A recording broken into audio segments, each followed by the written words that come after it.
gisaat beneen dossier boo xam ne si ni actuellement mu ngi jugaat mu jëm ci wàllum dossier Fulbert Sambou ak ki nga xam ne moo di Didier Badji donte mu ngi ci loxo yoon mais itam gisaat nañu yeneen ni rebondissement yoo xam ne si ni am na ci parce que récemment bi ñu waxaatee ki nga xam ne si ni moom la ñu joxoñ mooy que ni Jérôme Bandiaky bi fi nekkoon sniper mu nekk koo xam ne si ni moom la ñu tudd ci mbir mi te itam boobaak léegi dossier bi mu ngi wéy mais dañu gisaat aussi la famille de Jérôme Bandiaky ak itam Didier Badji ñoom de Didier du moins ñu ngi génn di réclamer justice soit faite parce que ñoom tamit dañu gis ni kat Didier bàyyi na fi ay xale te ñoom ba léegi ñu ngi demander seeni ay waajur et tout donc mu nekk benn dossier boo xam si ni voilà donte mu ngi ci loxo yoon ban jàngat nga am ci li nga xam si ni moo xew ci côté boobu noonu. C'est que je comprends pas quand ils demandent que justice soit faite.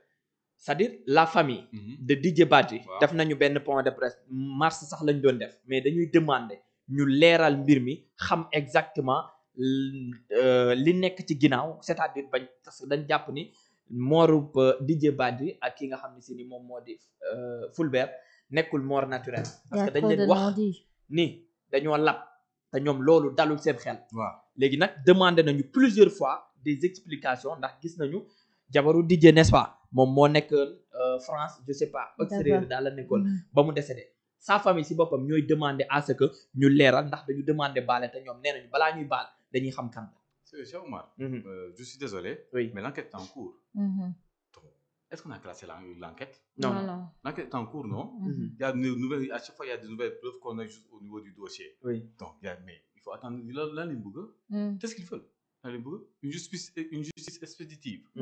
Mais c'est pas comme ça que les choses se passent. Donc il y a certaines choses dans un pays c'est un état de droit, mais il faut laisser le temps à la justice de faire les enquêtes nécessaires avant de boucler le dossier. Le dossier si qu'on boucle, le procès va commencer. Et c'est au niveau du procès et au niveau des interrogatoires qui ont lieu dans le procès qu'il est moins xam yenn fait yu bari. Donc où est le problème?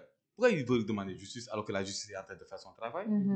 Fait que parfois il y a des peut-être que tamit naqar bi ñu am la c'est compréhensible si naqar bi am le fait d'avoir perdu des proches comme ça sans pourtant qu'on sache comment ils ont fini qu'est-ce qui s'est réellement passé et où sont les corps ba léegi kenn gisul corps waaw où est le corps bon kenn ki ne il y a beaucoup de choses qui sont passées au niveau d'un des corps l'autre corps on l'a pas retrouvé donc il y a beaucoup de choses yi nga xam ne c'est l'enquête qui permettra de savoir tout cela. Donc petit à petit l'enquête est en train d'être effectuée. Le dossier il est revenu parce qu'il y a eu des nouvelles charges qu'on a rajoutées ci biir dossier bi mais il y a bis bu ñu clôturer kii ba dem jugement nag ci leen foofu lay mën a xam yu bëri. Donc de toute façon justice sera faite dans cette histoire là. Inch'Allah. Exactement est-ce que aussi li permettre famille bi génn est-ce que nekkul ne rebondissement bi mu am la fekk ñu tuddaat ci encore une fois ki nga xamante moo di Jérôme Bandiaky mi nekk déjà ci loxo yoon en plus de cela avocat wu Jérôme Bandiaky si boppam ne le juge amul woon benn droit daal di koy impliqué ndax tudduñu ko woon si boobee dossier est-ce que nekkul ne c'est ça qui a poussé à la famille aussi de sortir pour alerter. Oui parce que mën nañu jàpp ni parce que ñoom tamit ñu si bëri la ñuy jàpp mooy que ni bu fekkee ne Jérôme dañ ko si tudd moom moo tiré wala lu ni mel xamaguñu exact parce que dossier mu ngi nekk en yoon si yoon ça veut dire que am na yeneen yoo xam si ni moo nekk ci ginnaaw léegi nag la famille ñoom loolu la ñuy demander ñu leeral ko benn yoon ñu xam. ki nga xam un dossier en cours amul leeral. Un dossier en cours tamit dafa am dëkk bi dafa am yoon quoi. Un dossier en cours amul leeral. Il y a le juge d'instruction qui fait ses enquêtes, qui fait des extractions de cellules, c'est la maanaam dañuy koy dem jëli su ko soxlaa mu ñëw. parce que suñu ne dañuy def reconstitution si de corroborer. ñu dem defi reconstitution ñu compléter dossier bi clôturer dossier bi jox ko juge bi. Et à partir de là une date est fixée pour le procès et le procès peut se dérouler. Mais quant à nag bëgg a xam la moo nekk ci biir dossier bi loolu amul fenn. ok alors dañuy daal di ñëw ci wàllum économie ndax gis nañu tamit sànq yaa ngi koy signaler mu bëri ay notes yoo xam ne si ni ces temps-ci ñu ngi koy jot bokk na ci Moody's ak ñeneen ñoo xam ne si ni génnee nañ ay notes yoo xam ne si ni daanaka toujours dafay nekk ay notes yoo xam ne si ni day gën a wàcc ci Sénégal lépp ci wàllum économie bi ak situation bi fi mu toll ndax tamit Saliou jàppoon ni politique bu bëri tey moo ñu yóbbee lii yëpp wala lan. C'est une bonne question parce qu'il faut savoir il faut remonter avant les élections législatives. Ce qui s'est passé avec le discours du premier ministre boo mu nee ni qu'il y a une dette cachée. man ñun au Rassemblement pour la vérité. dañoo jàpp ni que dette cachée amul. Et c'est pas possible. amul une dette ne peut pas être cachée. déet Ousmane Sonko nee na ko wax dette cachée amul lan lay. une dette. mun nga ko bañ a wax waa Assemblée nationale. waaw mais la dette. Si c'est une dette bancaire. mooy maanaam l'État ou bien ces sociétés publiques et parapubliques sont allés au niveau des banques pour emprunter de l'argent Mais qui gère tout le système bancaire dans notre espace? C'est pas la banque centrale. Hein? Mais banque centrale, soit à mon nombre de tanks, nga dem ne Saliou laa bëgg a xool compte bancaire parce qu'il y a ceci. Il va donner instruction, ils ont tous les livres là, les livres. Donc, comme les nag loolu su banque centrale moo koy gérer la dette a été cachée où?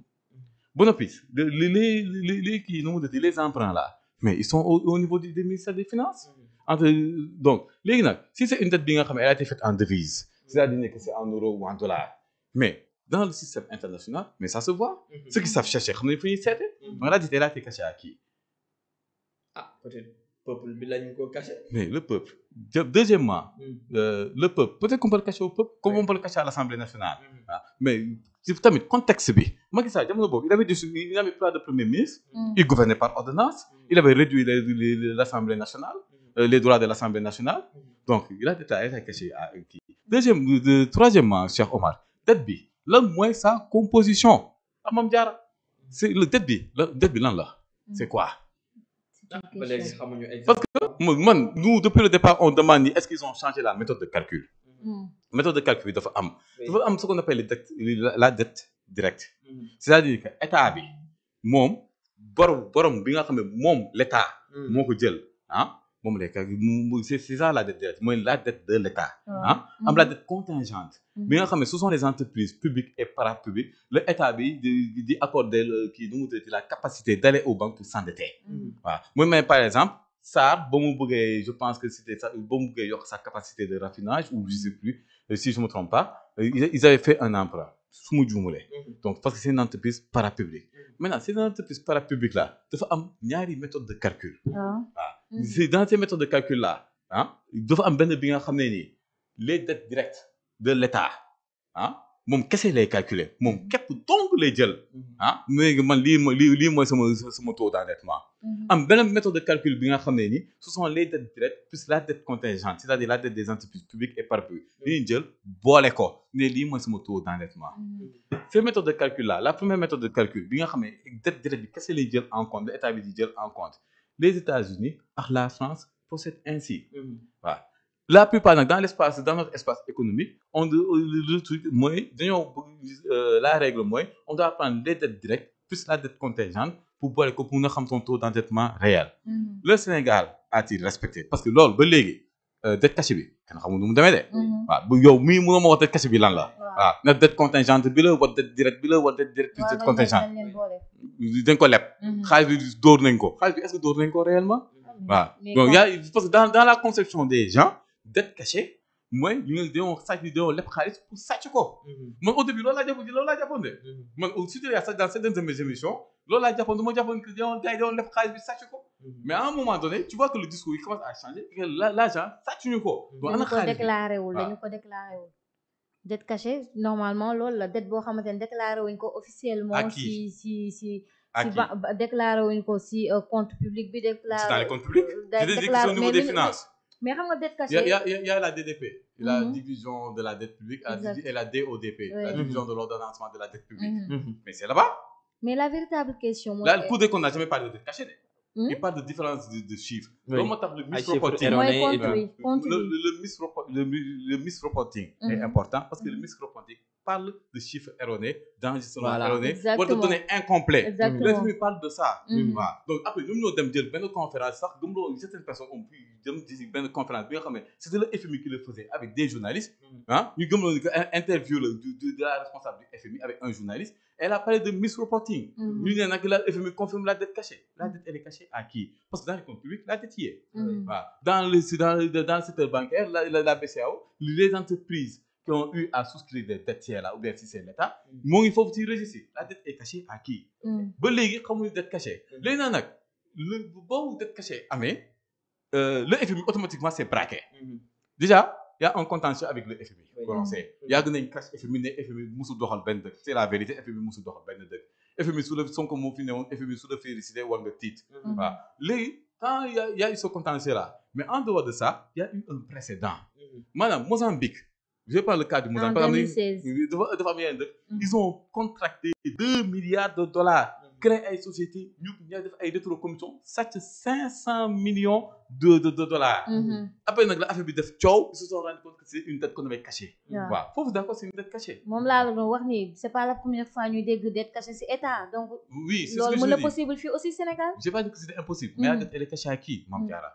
yow mënoo ma si tontu te pourtant. il y a la réponse surtout dans le rapport Mazars bi nga xam ne kenn xamul fu mu nekk. rapport ba léegi kenn déclassé alors que c'est un rapport qui devait élucider les choses. léegi nag quand il y a eu cela FMI s'est braqué mais man déjà maa ngi doon jéem a xool naka laa leen di côté nga ñëw ne ma waxu dette cachée. ñu da nga di caaxaan il s'est automatiquement braqué. soo xoolee bu baax après il y a eu des négociations ñu dem waa FMI ne li ngeen wax ni c'est bien mais doyuñu. apportez-nous plus de discrétion parce que c'est pas clair dans notre tête. ñu dem di dem. Ah, maintenant, quand le FMI s'est braqué, le FMI, en fait, il apporte une certaine crédibilité par rapport aux bailleurs. Bailleurs, ils ont contracté, ils ont croisé les bras. Parce que ce qu'ils disent là, est-ce que c'est pas plus grave que ça? Donc maintenant, le problème, est-ce qu'ils se sont mis à la norme? Ils ont calculé la dette directe et la dette contingente. Ouais, ils ont dit ce qui s'est passé, personne ne sait. Voilà. Mon État, État soxlawul guerrier. État stratégie la soxla. Il a besoin de stratégie, ils sont pas affaire de guerrier. Donc léegi mais quand le FMI s'est braqué les bailleurs ont croisé les bras. Il y a eu une première dégradation en février 2025 de Moody's. Ils ont fait passer de B1 à B3. Parce que instant boobu il y avait des négociations. Négociations elles ont tiré waxoon naa la ko FMI duñ dox dara. waxoon naa la ko fii. waaw parce que dañuy panti jàpp ni ko bal tennis et puis dañuy panti comme bal tennis comme ku nekk ci court tennis. ping pong. Jusqu'à présent FMI waxul dara lu leer. ah oui c'est ça oui aussi. waaw FMI waxul dara lu leer. mais ñi nekkee au pouvoir dañuy faral di wax ni FMI dafa confirmer que ni dette cachée am na. parce que dañuy gis FMI moom misreporting la wax. parce que li mu mujjee génne récemment mooy bi muy wax que ni mësut a gis dette bu toll nii ñu nëbb ko ci Afrique mais ci sens boobu xam nga ku ci nekk ñii mën nañ ko analyser côté bi ñii mën nañ ko analyser côté bi. Ce que le FMI dit, c'est pas clair. Vous utilisez le bouton de nid. Où est-ce qu'ils étaient quand Macky Sall a contracté ses dettes? Ah, mais moi, mais c'est la raison pour laquelle man may demander est-ce que c'est pas ces organisations internationales là ñoo nekk di lëbëjee xelu askan wi au lieu que mu nekk gouvernement le FMI est dans son rôle. FMI il a un contentieux personnel avec le Sénégal actuellement parce que le FMI veut montrer à la face du monde que képp ku woote souverainisme ku ma clashé na clashé bis bu amee problème nii laay def doxalee ak yow. waaw c'est une leçon qu'il est en train de donner. Ñun en tant que souverainiste mais waruñu dem FMI mais lan lañ fay def alors qu'on a passé tout notre temps à les clash. Le FMI ça peut être un